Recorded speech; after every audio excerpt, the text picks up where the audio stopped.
Good evening, students. You are welcome to new classes. Here we are going to talk with you about refraction of light. Refraction बाट तिमीहरू के बुझ्छौ? Refraction भनेको बुझ्नको लागि केही लाइटका बारेमा केही कुरा बुझ्ने गर। सर्वप्रथम अप्टिक्सको आधारमा वस्तुलाई क्लासिफाई गर्नु पर्यो भने हामी तीन किसिमले क्लासिफाई गर्छौं। एउटा हुन्छ अपेक्यु, अर्को हुन्छ ट्रान्सलसेन्ट र अर्को हुन्छ ट्रान्सपरेन्ट। अपेक्यु भनेको त्यो पदार्थ हो, त्यो वस्तु हो जुन भएर लाइट पास गर्न सक्दैन। ट्रान्सलसेन्ट भनेको सेमी पर्मिएबल हुन्छ, केही पास हुन्छ। तर ट्रान्सपरेन्ट भनेको एकदम अप्टिकली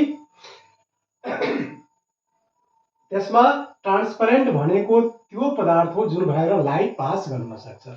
Here in refraction we have to discuss about the medium which allow light to pass through it, that is transparent medium को बारेमा हामी कुरा गर्न गइरहेका छौं। हामीलाई थाहा छ कि लाइट को स्पीड कति हुन्छ त? लाइट को स्पीड हुन्छ 3 × 10⁸ मिटर पर सेकेन्ड। यसलाई किलोमिटरमा गर्यो भने 3 लाख किलोमिटर प्रति सेकेन्ड हुन्छ। यो के हो? Maximum speed. कुनै पनि वस्तु अहिलेसम्म जति नोन वस्तु छ त्यसको सबभन्दा म्याक्सिमम स्पीड यसैको हुन्छ, लाइटको नै हुन्छ। तर यहाँ के हुन्छ त? लाइटको डिफरेन्ट मिडियममा डिफरेन्ट स्पीड हुन्छ। त्यसको आधारमा अप्टिकली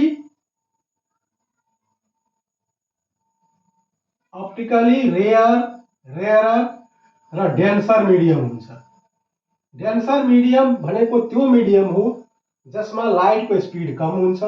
रेयर मिडियम भनेको त्यो हो, अप्टिकली रेयर मिडियम भनेको त्यो मिडियम हो जसमा के हुन्छ त? लाइटको स्पीड बढी हुन्छ। यति कुरा जानिसकेपछि अब हामी रेफ्रेक्सनमा इन्टर गर्न गइरहेका छौं। रेफ्रेक्सनमा के हुन्छ भने जब लाइट एक मिडियमबाट अर्को मिडियममा जान्छ भने त्यो के गर्छ त? आफ्नो पाथबाट मुड्ने गर्छ, बेन्डिङ हुन्छ। हामीलाई थाहा छ light travels in straight line. Light के हुन्छ त? स्ट्रेट लाइनमा ट्राभल गर्छ। लाइटको स्पीड एयरमा या भ्याकुममा भनौं 3 लाख किलोमिटर प्रति सेकेन्ड हुन्छ। यहाँ मानौ कुनै लाइटलाई हामी लाइट रे द्वारा डिनोट गर्छौं। यो रे लाइटको एउटा सबभन्दा पातलो जुन यसको फ्रेगमेन्ट भयो त्यसलाई लिएर हामी डिस्कस गर्दैछौं। यहाँ यो एयरमा छ, आफ्नो स्ट्रेट लाइनमा गइरहेको छ। यसको पाथमा हामीले कुनै बाधा राखिदियौ, अर्थात् हामीले यसको पाथलाई चेन्ज गरिदियौ। यो यहाँबाट एयरमा आयो। अब हामी यहाँ कुनै ग्लास राखिदियौ, ठीक छ?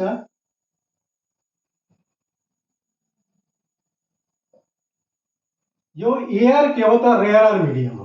एयर के हो? रेयर मिडियम हो। यहाँ के हुन्छ? लाइटको स्पीड म्याक्सिमम हुन्छ, बढी हुन्छ। यहाँ के हुन्छ? यो के भयो त? डेन्सर मिडियम छ। डेन्सर मिडियममा के हुन्छ? लाइटको स्पीड कम हुन्छ। अब यो लाइट जुन स्ट्रेट लाइनमा आइरहेको छ, यदि यो नभएको भए के हुन्थ्यो त? यो सिधा यस्तो जान्थ्यो, ठीक छ? तर अब के छ?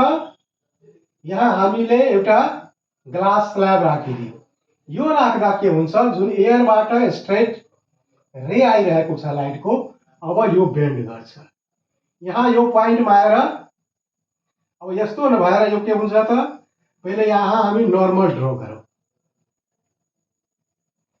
जुन पोइन्टमा लाइट इन्सिडेन्ट हुन्छ त्यो पोइन्टमा हामीले के गर्यौं त? एउटा नर्मल ड्र गर्यौं, ठीक छ?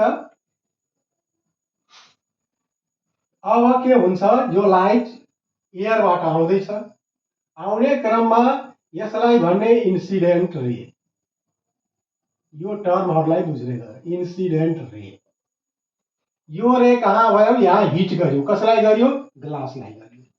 जुन पोइन्टमा हिट गर्यो त्यो पोइन्टमा हामीले नर्मल ड्र गर्यो। यो नर्मलसँग जुन एङ्गल बनाउँछ त्यसलाई भनिन्छ, के भनिन्छ? Angle of incident. यसलाई के भन्ने? Angle of incident. अब यो के हुन्छ? यो अलिकति मुड्छ।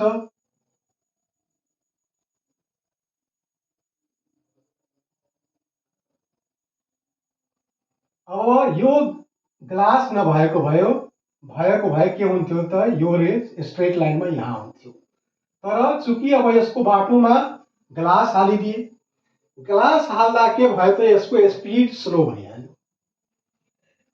किनकि यो डेन्सर मिडियम छ। रेयर मिडियमबाट लाइट रे जब डेन्सर मिडियममा प्रवेश गर्छ तब त्यो के हुन्छ त? नर्मलतिर मुड्छ, bend towards normal.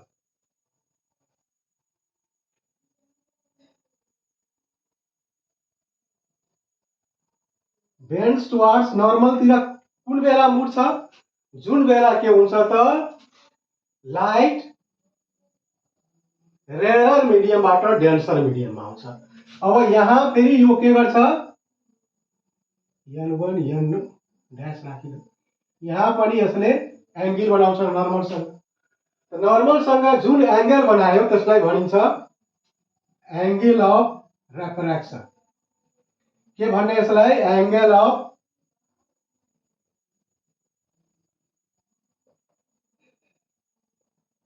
Of refraction. यहाँ यस्तो केसमा when the light ray is coming from rarer medium to the denser medium, then it bends towards the normal, and in this case the angle of incident, यसमा के होला त? Angle of incident सानो होला, angle of incident ठुलो होला, र angle of रेफ्र्याक्सन किनकि यहाँ मुड्यो, कहाँ मुड्यो, कतातिर मुड्यो त? नर्मलकोतिर। त्यसैले के होला? एंगल अफ रेफ्र्याक्सन जुन हुन्छ त्यो सानो भइहाल्छ।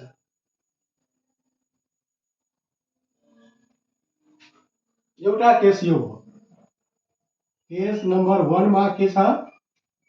Light is coming from rare medium and entering to the denser medium. In this case, light bends towards normal and the angle of incidence is greater than angle of refraction. यति कुरा बुझ्यौ? बुझ्यौ त अब अर्को केसमा जाऊ।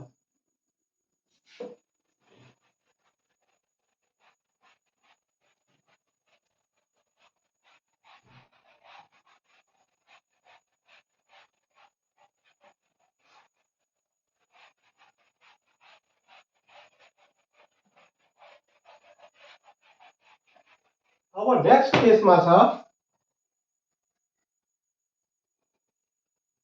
लाइट डेन्सर मिडियम ग्लास छ यहाँ,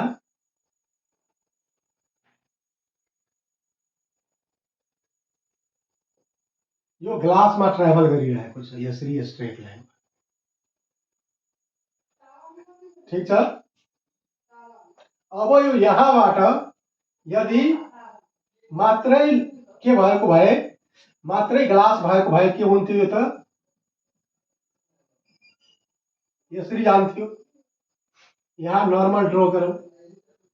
जुन मिटिङ पोइन्ट छ दुई इन्टरफेसको बिचमा त्यहाँ हामीले नर्मल ड्र गर्यौं, हैन?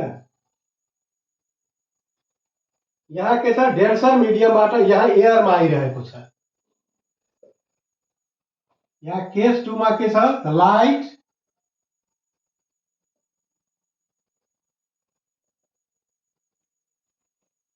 coming from denser medium to pass into rare medium, denser मिडियमबाट लाइट रेयर मिडियममा आइरहेको छ। रेयर मिडियममा आउँछ भने के हुन्छ, यो यहाँबाट के हुन्छ, टाढा मुड्छ। जुन बाटोमा आउनु पर्ने हो त्यो बाटोबाट नर्मलबाट टाढातिर जान्छ। यस्तो केसमा के होला, यो होला माथिको angle of incident. Angle of incident, angle of incident के होला, यहाँ सानो होला र ठुलो के होला, एंगल अफ रेफ्रेक्सन। सेकेंड केसमा जब डेन्सर मिडियमबाट लाइट रेयर मिडियममा जान्छ भने त्यस्तो स्टेजमा the angle of incident is lower than the angle of refraction. यो सेकेंड केस भयो। अर्को केस हुन्छ के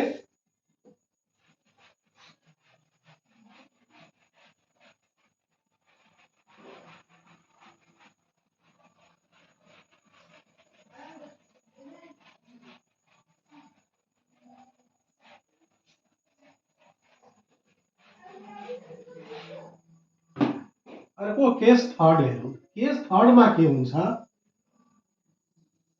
when light passes through normal, जब लाइट नर्मल भएर पास गर्छ, जसरी यहाँ ग्लास टाइप छ, यहाँबाट यहाँ अब स्ल्यान्टिङ रे आइरहेको छैन। रे कसरी छ त, यहाँ एउटा पर्पेन्डिकुलर ड्र गर, यो 90 डिग्री भयो कोण, ठीक छ, यो पर्पेन्डिकुलर भयो। यसै भएर यदि लाइट आयो भने यस्तो अवस्थामा के हुन्छ, यस्तो अवस्थामा कुनै बेन्डिङ हुँदैन, लाइट के हुन्छ, एकदम स्ट्रेट लाइनमै आउँछ। अर्थात् यस्तो अवस्थामा के होला, angle of incident equal to angle of refraction equal to 0 degree. यहाँ कुनै किसिमको डेभिएसन हुँदैन, there is no deviation in case when the light passes through normal from one medium to another medium। चाहे तो रेयर मिडियममा त denser मिडियममा होस् या denser मिडियमबाट rare मिडियममा होस्, यदि लाइट नर्मल भएर पास भइरहेको छ भने कुनै किसिमको बेन्डिङ हुँदैन।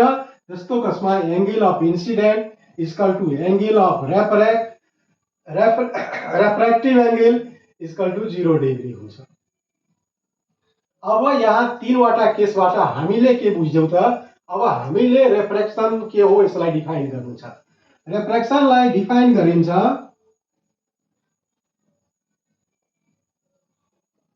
refraction is a bending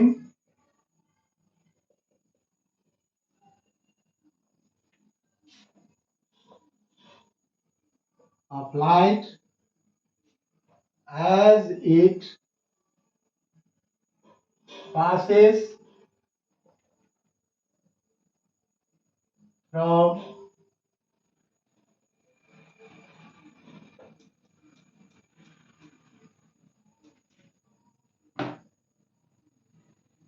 one transparent medium to other। जब लाइट एउटा माध्यमबाट अर्को माध्यममा जान्छ तब त्यो बेन्ड हुन्छ, त्यसैलाई भनिन्छ रेफ्रेक्सन। अर्थात् रेफ्रेक्सन भनेको के हो, बेन्डिङ अफ लाइट हो। तर हामीले यहाँ हेर्यौं, यहाँ बेन्डिङ भइरहेको छैन। Here there is no bending, but the passage of light is from one medium to another medium. It is also a refraction. So यो डेफिनेसनलाई हामी अझै सिम्प्लिफाई गर्न सक्छौं। हुन त किताबहरुमा यही दिएको हुन्छ, refraction is a bending of light as it passes from one transparent medium to other। रेफ्रेक्सनलाई बेन्डिङ अफ लाइट भनिन्छ, तर यो प्रत्येक केसमा सही हुँदैन। जसरी कि यहाँ जब लाइट नर्मल भएर पास भइरहेको छ त्यस्तो अवस्थामा के छ त there is no bending but there is refraction so simply we may say that refraction is what?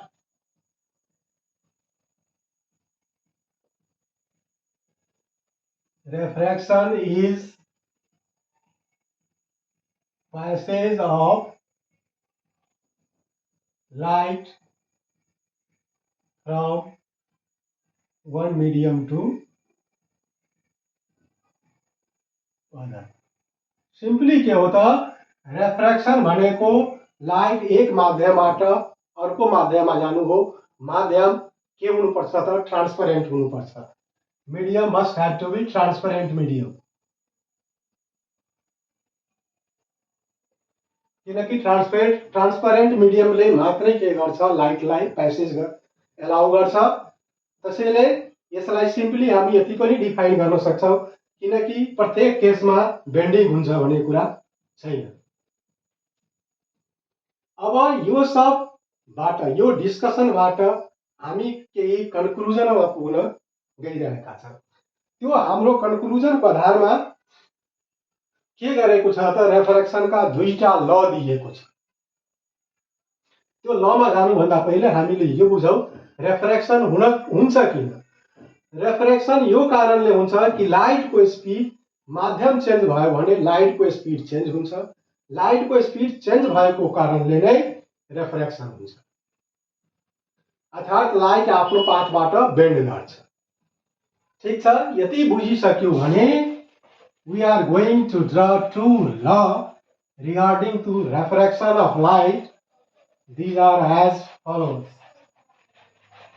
Here the important thing is that the speed of light is different in different transparent medium.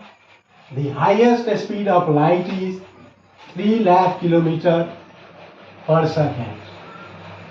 As the medium changes, which is in air, as the medium changes, the speed of the light changes and it bends from its path. On the basis of this, our law of refraction. Law of refraction bhन्छ the incident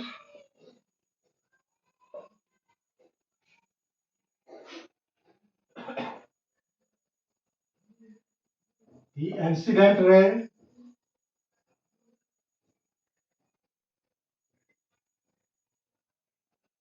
refracted ray and normal lie in the same plane.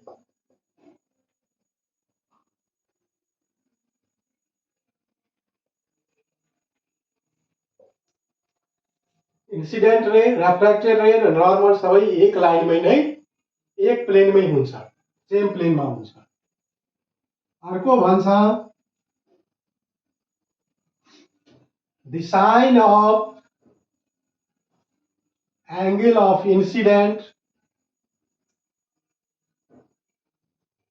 अर्थात् sin I upon the sign of angle of refraction sin R is equal to constant. Second law answer. These two are the law of refraction which we have to study in class 10 for SEE students particularly.